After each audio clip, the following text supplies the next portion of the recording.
ISS is ready for launch. Ignition. Liftoff. Falcon 9 has cleared the tower.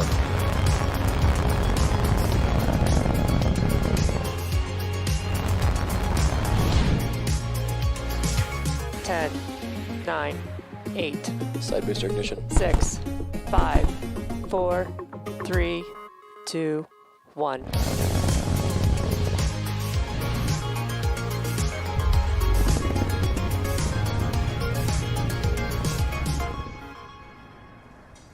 Good evening. It is Wednesday, April 28th, and you're looking at a live view of Falcon 9 as it awaits its 11:44 p.m. Eastern Time launch from Space Launch Complex 40 at Cape Canaveral Space Force Station. My name is Jesse Anderson, a lead manufacturing engineer here at SpaceX, joining you from our headquarters in Hawthorne, California. You're watching a live webcast for our 25th Starlink mission. The last couple of weeks have been particularly exciting for the SpaceX team. Most notably, we just launched 4 astronauts to the space station, hoping to bring the total number of astronauts in orbit to 11. On Friday, April 3rd at 5:49 a.m. Eastern Time, Falcon 9 lifted off, sending the Dragon spacecraft to orbit from historic Launch Complex 39A at NASA's Kennedy Space Center. After under 24 hours, SpaceX's Dragon autonomously docked with the International Space Station on Saturday, April 24th at 5:08 a.m. Eastern Time. As part of the Commercial Crew Program, NASA astronauts Shane Kimbrough and Megan MacArthur, JAXA astronaut Aki Hoshide, and ESA astronaut Thomas Pesquet flew aboard the Dragon spacecraft on its second operational mission to the space station. This was the first time Dragon flew 2 international partners and was also the first time that 2 Crew Dragons have been attached simultaneously to the orbiting laboratory. This was also the first human spaceflight mission to fly astronauts on a flight-proven Falcon 9 and flight-proven Dragon. The Falcon 9 first stage supporting this mission previously launched the Crew 1 mission in November of 2020, and the Dragon spacecraft previously flew Bob Behnken and Doug Hurley to and from the International Space Station during SpaceX's Demo 2 mission in 2020. After an approximate 6-month stay, Dragon and Crew 2 astronauts will depart from the space station no earlier than October 31st for return to Earth and splash down in the Atlantic Ocean off the coast of Florida. And speaking of splashdowns, while Crew 2 is just beginning their mission on station, Crew 1 is getting ready to splash down in just a few days. Crew 1 NASA astronauts Mike Hopkins, Victor Glover, and Shannon Walker, as well as Suichi Noguchi of JAXA, are scheduled to undock from the space station to begin their journey home at 5:55 p.m. Eastern Time on Friday, April 30th, with splashdown in the Atlantic Ocean targeted for 11:36 a.m. Eastern Time on Saturday, May 1st. The Crew 1 astronauts have been aboard the space station for nearly 6 months conducting science and research experiments, so we're excited to bring them home in just a few short days. And as if flying humans to and from the space station wasn't exciting enough, NASA announced that they have selected Starship to land the first astronauts on the lunar surface since the Apollo program. Only 24 humans have been to the moon, including NASA astronaut Michael Collins, who passed away earlier today at the age of 90. Collins served as the pilot on the Apollo 11 mission that helped define a pivotal moment for our nation. It's been nearly 50 years since humanity last stepped foot on the moon, and we are honored to follow the path Michael Collins helped lay out years ago. Working with NASA to support a permanent human presence on the moon will require the safe and affordable transportation of crew and significant amounts of cargo. SpaceX's Starship spacecraft and Super Heavy rocket represent an integrated and fully reusable launch, propellant delivery, rendezvous, and planetary lander system. Flying between lunar orbit and the surface of the moon, Starship will carry crew and all of its supplies, equipment, and science payloads needed for extensive surface exploration. Since January 2020, the team has built 10 Starship prototypes, manufactured and tested more than 60 of Starship's Raptor engines, and conducted 6 suborbital flight tests, including 2 100-meter hops and 4 high-altitude flights. We also built a full-size Super Heavy booster as a part of a Pathfinder effort, and currently have 5 vehicles in production. This is truly an extraordinary time for America's human spaceflight program, and we can't wait to support NASA in this effort. In the meantime, let's take a look at the Falcon 9 currently awaiting launch on the pad.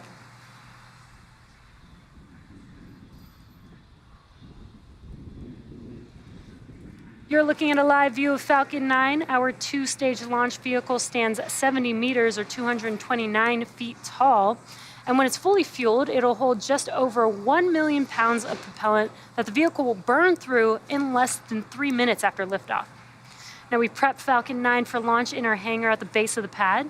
And upon completing final checkouts, Falcon 9 rolled out to the pad with the Starlink payload and went vertical. That bottom two-thirds of the vehicle is the first stage. And it previously flew 6 times before, having supported the launch of GPS-3 Space Vehicle 3, Turksat 5A, and 4 Starlink missions, the most recent being just over a month ago. The objective of the first stage is to accelerate the vehicle through the Earth's atmosphere to space and then separate from the rest of the rocket. Once the first stage separates from the second stage, it will make its way back to Earth and target a landing on our drone ship. Just read the instructions, and that is what you're looking at on your screen. Now, to give some perspective, our drone ships are equivalent to the size of a football field, and that landing area is approximately 200 by 150 feet, which is big enough that a hockey rink could fit inside the landing area on the drone ship. Now, if successful, today's landing will mark the 81st recovery of an orbital-class rocket. Above the first stage is the second stage, which has a single Merlin vacuum or MVAC engine, which ignites after the first stage separates. At full power, the Merlin vacuum engine operates with the greatest efficiency ever for an American-made hydrocarbon rocket engine. The second stage is what will carry our Starlink satellites to orbit. Now, at the top of the rocket, what you're looking at on your screen is the fairing. This is made of a carbon composite material, and the fairing protects the satellites on their way to orbit and is jettisoned approximately 3 minutes into flight. Today, we will be attempting to recover each fairing half with a contracted recovery vessel named Sheila Bordelon. Reusability is critical to what we do at SpaceX. Reusability allows SpaceX to refly the most expensive parts of the rocket, which in turn drives down costs of space access. Now, at T-minus 10 minutes and about 15 seconds, let's take a look at how we're progressing in the countdown. The chief engineer held a technical poll at T-minus 1 hour, and the launch director held a propellant load and launch go no-go poll at T-minus 38 minutes. Falcon 9 has been loading propellant since T-minus 35 minutes, and our fuel is a refined form of kerosene, which we call RP1. Our oxidizer is a super chilled liquid oxygen called LOX, and to densify the LOX, we chill it well below the boiling point, allowing us to fill the propellant tanks as much as possible. Now, we use the same propellant on both stages, as the second stage is primarily a short version of that first stage, which is one of our many reliability features of the Falcon design.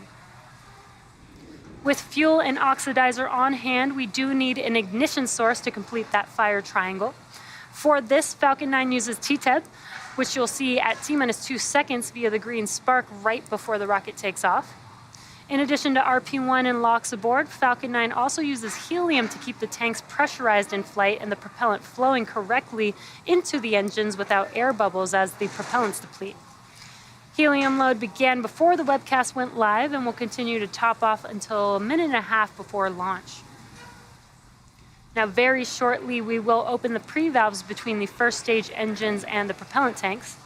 And at T-minus 7 minutes, engine chill will begin, and that's where we cool the turbo pumps and avoid thermal shocks when we start the pumps at T-minus 2 seconds to light the Merlin engines. The vehicle is healthy, and we are currently working, no issues. The range is green for launch. Weather is looking good, 9 favorable for launch at T0 today. And all systems continue to be go for an on-time liftoff at 11:44 p.m. Eastern Time. If for some reason we do not launch today, we do have a backup opportunity tomorrow at 11:22 p.m. Eastern Time.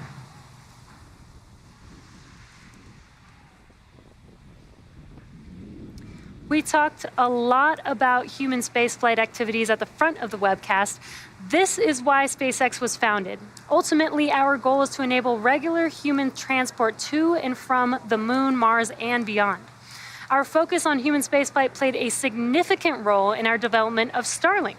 It was critical that we build a constellation in a way that ensures space stays safe for all missions, particularly human spaceflight missions. So we approached our satellite constellation differently than others have in the past. We've talked previously on the webcast about how more satellites at a lower orbit result in better service, but characteristics of those lower orbits also help act as a natural debris removal system. Starlink satellites are designed to deorbit at the end of their useful life, but in the unlikely event that they don't, the natural gravitational pull of the Earth will pull them out of orbit so that they don't stay in space indefinitely. This is very different than traditional comm satellites at even slightly higher orbits that will be circling our Earth for hundreds of years. And unlike our Falcon 9 rocket, Starlink satellites are not designed to survive re-entry. In fact, Starlink satellites are designed to be fully demisable, meaning that they burn up when they re-enter the Earth's atmosphere. Beyond making sure satellites deorbit at the end of their useful life, we also need to ensure we didn't run into any other satellites or objects in space. We cannot talk about space safety without mentioning the amazing folks at the 18th Space Squadron who keep track of space debris so that we can effectively dodge it.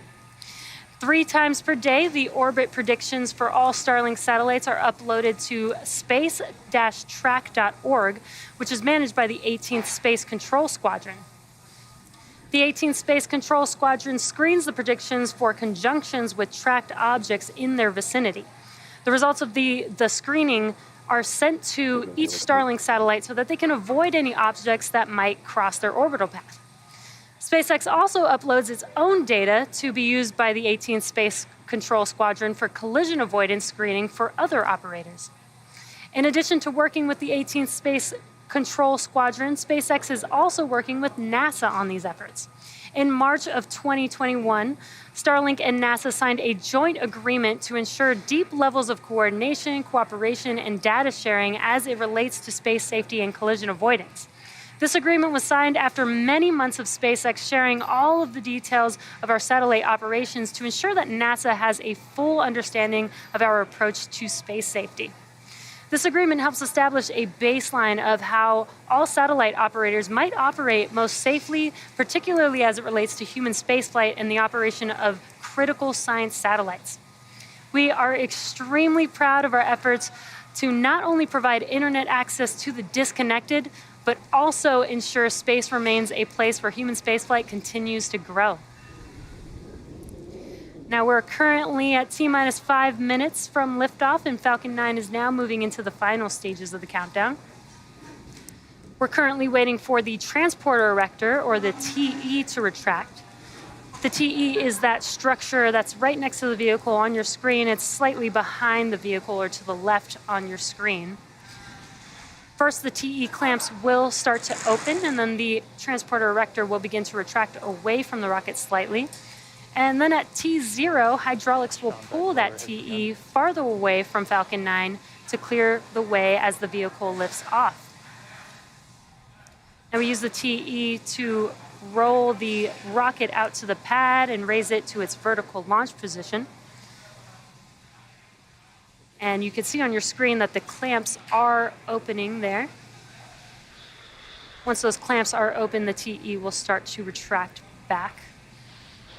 Now, the TE also provides liquids, gases, electrical connections to the second stage, as well as air conditioning to the payload fairing.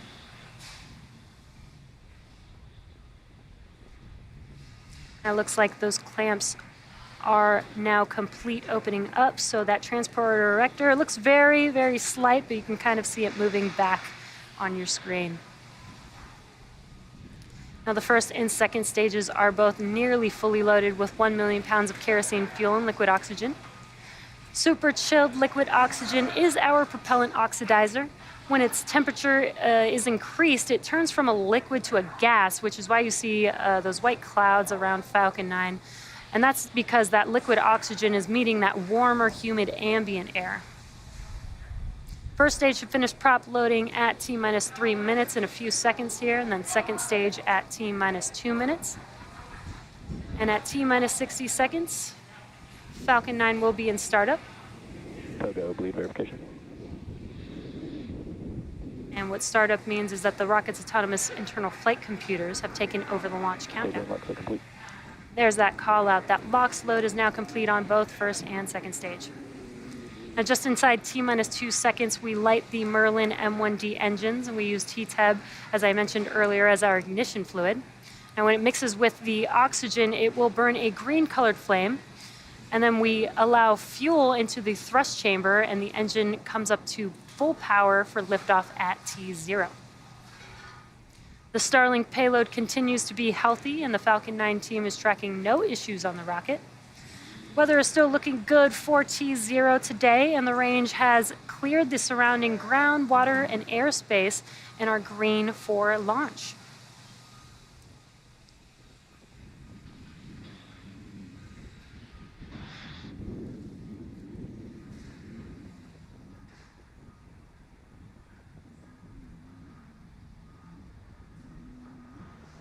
Stage 2 LOX load complete. There's that call out. That LOX load is now complete. Now that LOX loading is complete, we will start to vent the LOX line on the transporter erector. So as I mentioned, those white clouds earlier, you're going to see a lot more of it here shortly. And there you can kind of see it on your left-hand side. And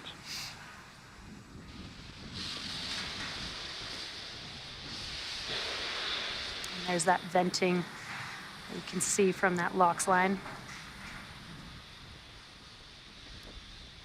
Coming up here in about 10 seconds or so, Falcon 9 will go into startup, and the first and second stage will begin to pressurize for launch.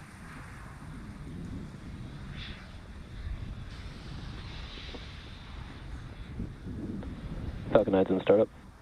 There's that call out. Here we go, guys. The autonomous internal flight computers have now taken over the launch countdown. Stage 2 press for flight. Here we go.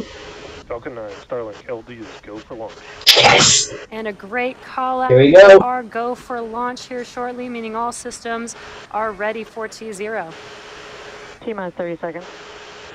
Here we go. T minus 30. Listen into the terminal count and watch as Falcon 9 takes our stack of Starlink satellites out into space. Stage 1 press for flight. T-minus 15 seconds. Here we go. Falcon 9 is configured for flight.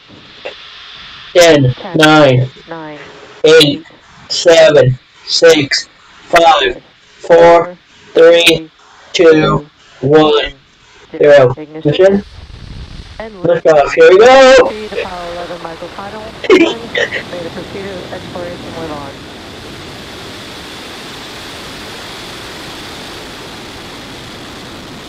Ready, Mike.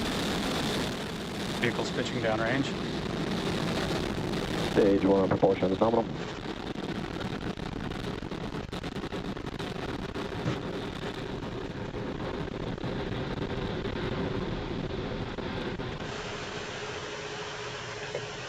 Here we go. We're almost to max Q.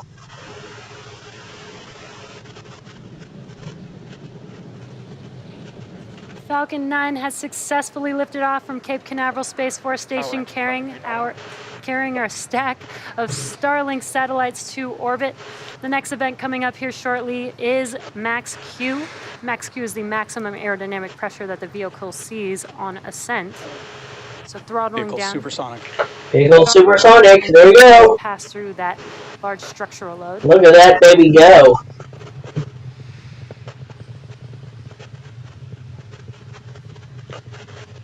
Max Q. Here we go. Vehicle has reached maximum aerodynamic pressure. Well, that contrail is pretty. Pass through Max Q. In about a minute, we'll have 3 events happening within seconds of each other. The first will be MECO, or main engine cutoff, followed by stage separation, and SES-1, or second engine start 1. Now, MECO is where we shut down all 9 of the engines on the first stage. MVAC engine chill has started. Just to call out that the MVAC chill has begun on that second stage engine. So for MECO, we shut down all 9 of the engines, and that slows the vehicle down in preparation for that second event, which is stage separation. Stage separation is where the first stage separates from the second stage, and first stage will begin its journey back home, heading towards our drone ship Just Read the Instructions, while stage 2 continues on its journey with the third event, SES-1, or Second Engine Start 1. And that is where we light up that MVAC engine, and it propels the second stage And of satellites towards its drop-off. looks like they're starting to throttle down. Ready for it? 3, 2, 1. Shut down. And MECO. Go, MECO. Here we go. And there we go. Stage 1 is on its way home. There we go, second stage igniting. MVAC ignition. We had MECO and stage separation. On your left-hand screen is a view from the first stage. On your right-hand screen is a view of that second stage. That is pretty. I saw a glow of that T-Teb, that green flame, when we ignited that engine. We're coming up on fairing deploy here shortly. Here we go. Here comes. There goes the fairings. And there you could see confirmation on your screen that we have successfully deployed those fairing halves. And as a reminder, we will be attempting to recover the fairing halves today with a contracted recovery vessel named Sheila Bordelon. On your left-hand screen, it is a little dark over there on the East Coast because it is nighttime, but we did get some glimpses of the sunlight hitting those grid fins. See if we can get some more views of that in a little bit. Yeah, it'd be cool to see that once the engines ignite. For the entry burn. As stage 2, Acquisition of a signal in Bermuda. our Starlink satellites to their targeted drop-off orbit, stage 1 will make its way back to Earth by executing 2 burns. The first is the entry burn, and that's where we light up 3 of the 9 M1D engines. And this will help to slow the stage down as it re-enters back into the upper parts of the Earth's atmosphere. The second of those 2 burns for that first stage is called the landing burn. And this is where a single engine, the center engine, will reignite and bring the vehicle speed down rapidly in order to touch down on that drone ship. As a reminder, we are attempting to land on Just Read the Instructions tonight. And those M1D engines do have a thrust of 190,000 pounds, so that lighting up that one single engine slows the entire vehicle down just enough to touch down on that drone ship. Stage 2 is still looking good, and what you're seeing on your screen is a view of that MVAC engine. Vehicle's following a nominal trajectory. Now, if you're just catching up with us, we had a successful launch of Falcon 9 from Cape Canaveral Space Launch Complex 40, and you're looking at a live view of the Falcon 9 second stage as it is making its way to deliver our Starlink payload to orbit. Stage 1 is currently cruising back to Earth towards our drone ship Just Read the Instructions out in the Atlantic Ocean. We're just about a minute away from the next event on that first stage. That'll be the entry burn. Again, Starlink satellites are going to a LEO orbit, or low Earth orbit, about 550 kilometers above the Earth's surface. And most satellites are at 36,000 kilometers, or in a geo or geostationary orbit. There you go. We're about to see entry burn happen. Just about roughly 30 seconds away from that entry burn beginning.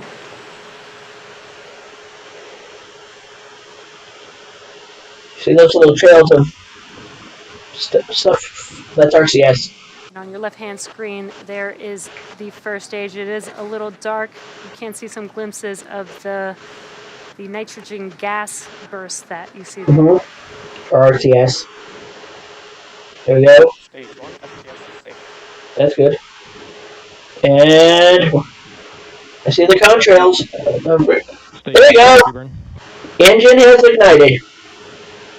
And you can see on your left, For the entry burn. the entry burn has begun as those 3 engines light up that view for us.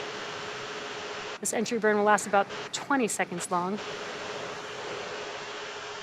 Stage 1 entry burn shutdown. There we go. And that concludes Stage 2 continues to follow a nominal trajectory. That concludes the entry burn, and then we also got to call out that stage 2 is still nominal. The next event coming up will be in about a minute from now. That'll be the landing burn, the start of the landing burn on the first stage. And what you're looking at live on your screen is a view from the second stage looking aft at the MVAC engine. That MVAC engine has a thrust of 220,500 pounds of thrust in a vacuum.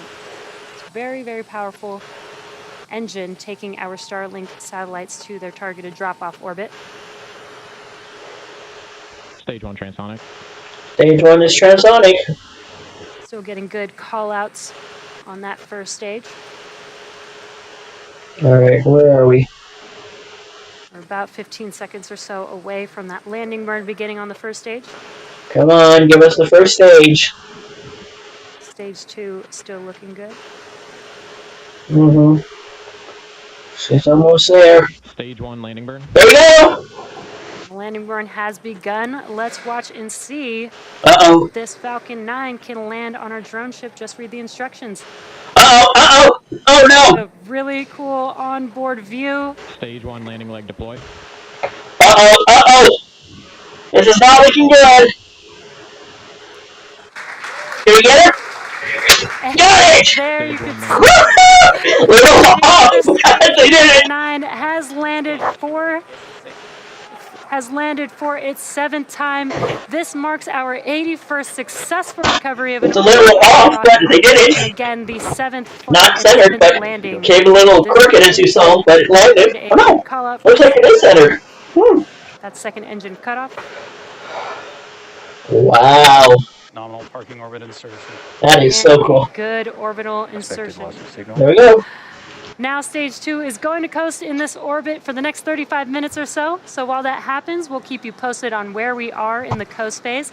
We'll see you back here at T plus 45 minutes. How about that? They landed first stage, a little crooked, but they did it.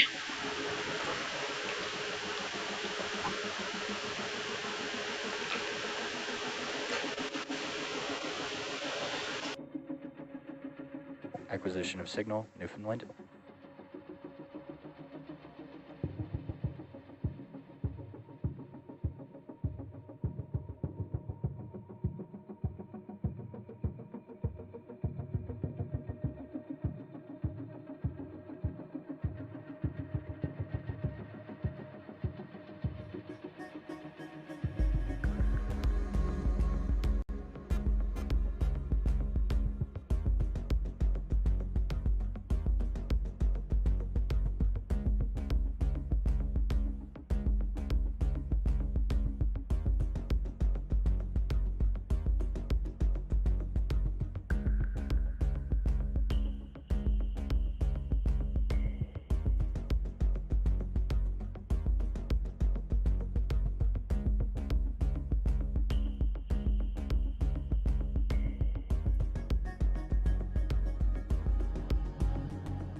Expected loss of signal, Bermuda.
Unexpected loss of signal, Newfoundland.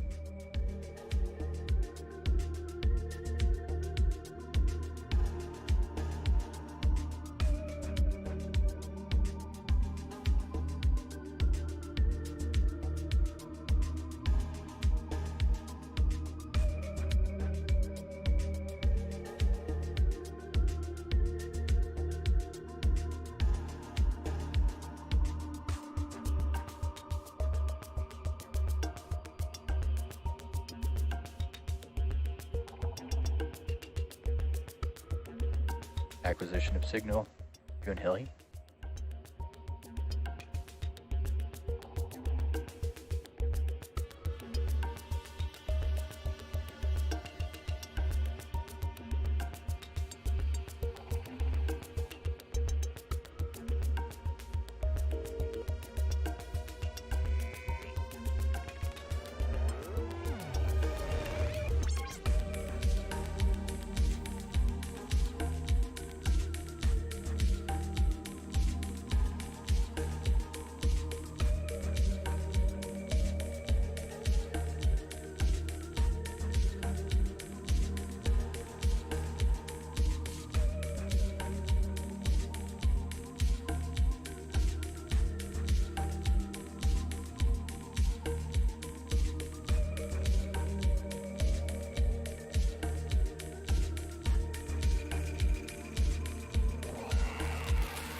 Acquisition of signal, Diego Garcia.